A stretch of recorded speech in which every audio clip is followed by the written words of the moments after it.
Ayan, good morning mga suki, mga ka-green gold. So, today no, na iniabot sa to ang package gikan sa UPLB, UP Los Baños Biotech. So, nagpadala sila sa tuwa sa mga biofertilizer products na atong gamiton for trial sa durian.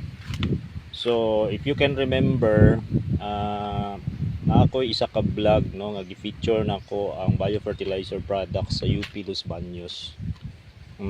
Gidrench nako sa punuan sa durian. And as of today nakita nako ang kalahian no sa katong gidrench nako nga punuan sa durian. Kay nanggawas naman karon ang bulak sa durian. So what I observed is ang volume sa flowers sa katong nagamitan nako sa Myco Rhiza sa UPLB Biotech no, is mas daghan yun no, ang volume sa bulak. So that is why we requested i-trial para ma-monitor yun nato niya, maka-gather ta og data to prove sa effectiveness no, sa product sa UPLB Biotech. So this is now the first step. Niabot na ang products na itong request sa ilaha. Daghang salamat kay Dr. Joy Sarati no, and the rest of the team for trusting us, Green Gold Farmers Agriculture Cooperative and La Princesa Agri Farm.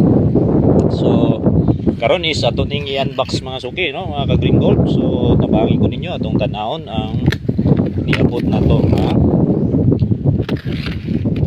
package gikan sa UPLB Biotech. Okay, so this is it.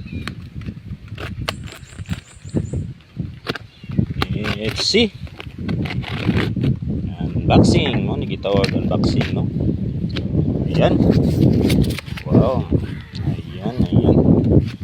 So ayan mga suki no, inside this box is we have the Myco Plus product, Myco Rhiza inoculant. So actually pwede naman tak no, kung gusto mo mapalit we can order this one. And should be bound so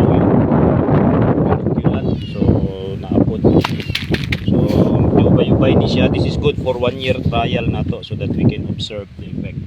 So ayan. So we hope you will monitor also no. Subaybayan ninyo ning pag imo na to sa trial. Again, thank you very much UPLB Biotech, Dr. Joy and the team for trusting Green Gold Co-op and La Princesa Agri Farm. Thank you.